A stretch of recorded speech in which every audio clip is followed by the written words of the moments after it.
Ya pemirsa, kita lanjutkan perbincangan. Saya kembali lagi ke Pak Adi. Pak Adi, jadi yang dihadapi saat ini oleh pengusaha adalah dilema bagaimana ketika kalau menaikkan harga kemudian masyarakat memang dengan daya belinya tidak ada, kemudian tidak mampu membeli, tetapi kalau tetap ditahan di harga segitu kemudian margin untuk untung semakin menipis, begitu ya Pak? Benar. Jadi kondisinya demikian, jadi dilema bagi kami.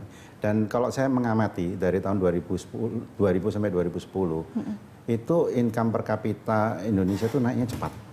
Tapi setelah 2010 agak landai dan bahkan ini sekarang condong stagnan gitu. Nah seperti itu. Nah ini juga mesti dianalisa kenapa demikian ya. Kita sudah tidak bisa lihat Indonesia saja, kita harus global melihatnya ya, karena kita borderless sudah di pasar global. Dan kita lihat juga tahun ini krisisnya berbeda. Kalau 97-98 itu krisis finansial ya. Kemudian kalau 2008 kita krisis juga, tapi pada saat itu permintaan masih tinggi, harga komoditi naik tinggi. Itu ada sedikit krisis juga. Tapi tahun ini kita itu triple turun. Produksi turun, harga turun, permintaan turun. Nah inilah yang menjadi penyebab utama dari daya beli masyarakat kita sebagian ini menurun.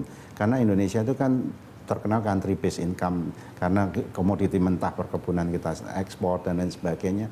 Industrinya dalam negeri di hulu dan industri hulu dan intermediate masih belum siap. Sehingga kita untuk bahan baku industri makan minuman aja dari intermediate-nya nggak siap, harus import seperti itu. Nah, ini kondisi yang menyebabkan kita berat ya. Ini sektor benar-benar sektor real ini.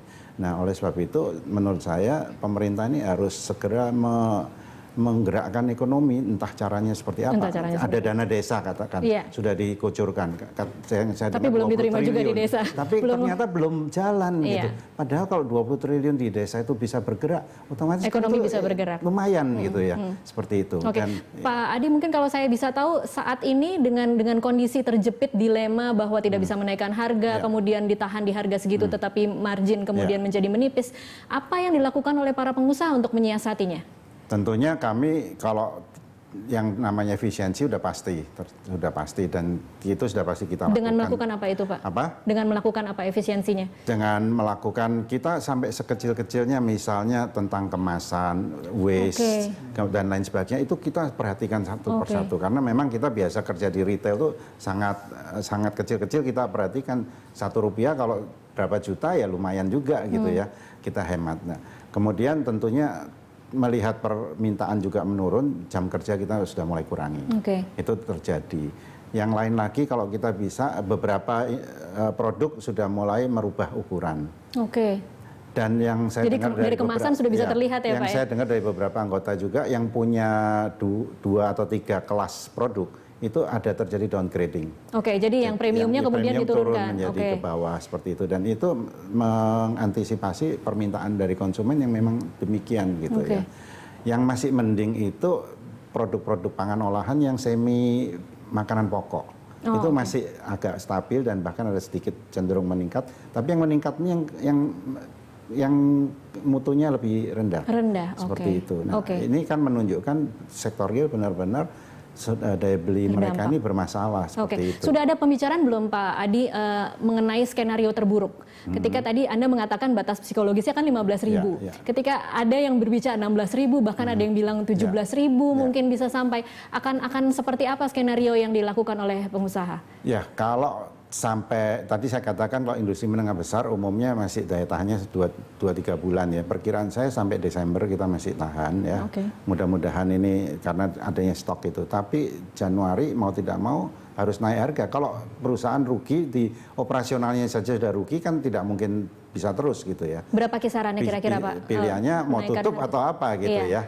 Nah, tentunya perkiraan kami sekitar 5-10% akan menolong untuk 5-10% kenaikan harga. Ya, untuk margin dari perusahaan. Karena industri makanan minuman itu naik harga 10% lebih itu berat. Bagi konsumen berat, bagi pasarnya juga berat. Baik.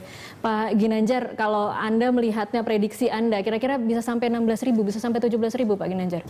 Jangan sampai lah, kalau bisa jangan sampai 16.000. Pertama, itu kan secara psikologis mengingatkan orang pada krisis tahun 98, di mana rupiah mencapai 16.000, kemudian terjadilah pergantian pemerintahan. Nah, jadi dari kondisi politik yang stabil menjadi kondisi yang tidak stabil. Itu kan di dalam benak banyak orang masih ada. Dan juga bukan hanya Indonesia, di luar negeri juga. Jadi 16.000 itu harus kita hindari. Itu satu. Kedua, tadi kan dibilang batasnya 15.000. Memang kalau sudah 16.000 itu berarti rupiah turun nilainya 30%. Itu dampaknya besar sekali nanti kepada dunia usaha dan ujungnya kepada perbankan. Misalnya pinjaman-pinjaman dari dunia usaha ke perbankan. Banknya juga ada juga mereka melakukan pinjaman atau dengan keluar itu juga akan menjadi berat. Jadi kalau sudah ada beberapa bank bukan belum tentu kolaps, sudah kesulitan saja, itu dampaknya bisa sistemik, terus bisa menular.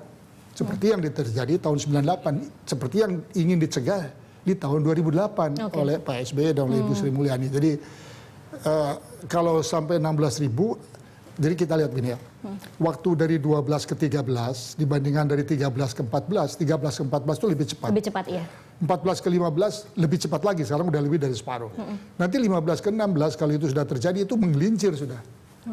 Hampir tidak bisa direm, apapun juga tidak ada traksinya lah apapun kebijakan dikeluarkan. Pak Ginanjar, tadi Anda mengatakan bahwa mungkin pemerintah harus lebih membangun trust begitu, kebijakan sudah dikeluarkan. Nah, untuk lebih konkretnya lagi, siapa lagi yang harusnya lebih agresif? Apakah Bank Indonesia kah yang harus lebih agresif atau siapa lagi yang harusnya sebenarnya bisa mengerem nilai tukar rupiah ini? Kalau Bank Indonesia terlalu agresif, artinya dia menjual dolar, membeli rupiah, ya itu kan cuma bisa itu dia bisanya kan. Kan dia cuma instrumennya kan nggak banyak, instrumennya melalui suku bunga, ya atau melalui intervensi di pasar langsung kan. Pengalaman kita dulu tahun 98, kami waktu itu saya belum masih ketua Bappenas, saya belum jadi Menko, jadi saya tidak ikut campur. Itu pemerintah mencoba mengintervensi ya di pasar gitu, tapi kan nggak berhasil. Kita ada bantuan 5 miliar dolar dari Jepang, dapat bantuan dari 5 miliar dolar dari Singapura, punya 10 miliar dolar pada waktu itu, tidak berhasil. Itu hilang aja seperti hilang di solokan aja. Jadi tidak ada bekasnya. Jadi intervensi itu, sekarang kan sudah diintervensi. Saya kira udah 10 apa 11 12 miliar dolar. Kalau dilanjutkan juga bisa kering. Jadi intervensi itu merupakan itu kalau dalam kondisi normal, dalam kondisi fluktuasi itu bisa. Apa? Hanya memperlambat tetapi tidak mencegah penurunannya begitu mungkin Pak Ginanjar? Ya hanya menguntungkan spekulan. Uang itu kan diambilnya oleh spekulan, dia beli, dia jual. Jadi itu tidak. Saya kira itu opsinya mereka Bank Indonesia. Kalau suku bunga Pak Ginanjar? Nah, kalau suku bunga pada waktu itu sekarang mungkin sulit untuk bisa dijalankan. Kami menaikkan suku bunga tinggi sekali untuk menarik deposito. Sehingga uang itu tidak panas di luar. Sehingga uang itu tidak digunakan untuk spekulasi beli dolar. Jadi deposito bahkan dari luar negeri masuklah dolar karena di kita tinggi. Sampai kira-kira sampai 70-80% ya kita buat waktu itu. Kita konsultasi tentu dengan dunia perbankan internasional. Setelah beberapa lama baru kita tapering off sampai akhirnya kembali normal. Tapi kalau sekarang dilakukan, itu barangkali tidak, pertama secara politik juga tidak akan menyenangkan buat pemerintah, karena itu masyarakat pasti akan negatif bereaksi. Dan juga banyak perusahaan dalam negeri akan bangkrut. Pada waktu itu sudah bangkrut, jadi itu perusahaan-perusahaan sudah bangkrut. Jadi yang kita coba tarik itu, kita coba selamatkan adalah rupiahnya. Nah, setelah rupiahnya diselamatkan, seperti saya katakan tadi kan kita urai. Persoalannya apa sih? Satu, banking failure daripada kegagalan bank secara sistemik itu harus diselesaikan sendiri. Ya, ada macam-macam dari situ. Kedua, kegagalan sektor swasta, corporate failure itu harus kita tangani sendiri. Ya, ketiga, yang harus untuk mengembalikan kepercayaan pasar tadi adalah reformasi struktural yang sekarang lagi dilakukan oleh pemerintah nih. Structural reform pada waktu itu yang kami lakukan menghilangkan monopoli. Kan ada monopoli jeruk, monopoli macam itu yang itu. Terus bagaimana membantu masyarakat yang terkena dampak paling berat untuk bisa memperoleh income. Baik. Itu jadi sekarang juga harus diurai, nggak bisa kita bagaimana mengatasinya. Terus diberi kebijakan umum nggak mungkin. Jadi kalau ini harus memang satu persatu masalahnya. Baik, Pak Ginanjar, Pak Adi ditahan lagi, kita akan kembali usai jeda komersial berikut.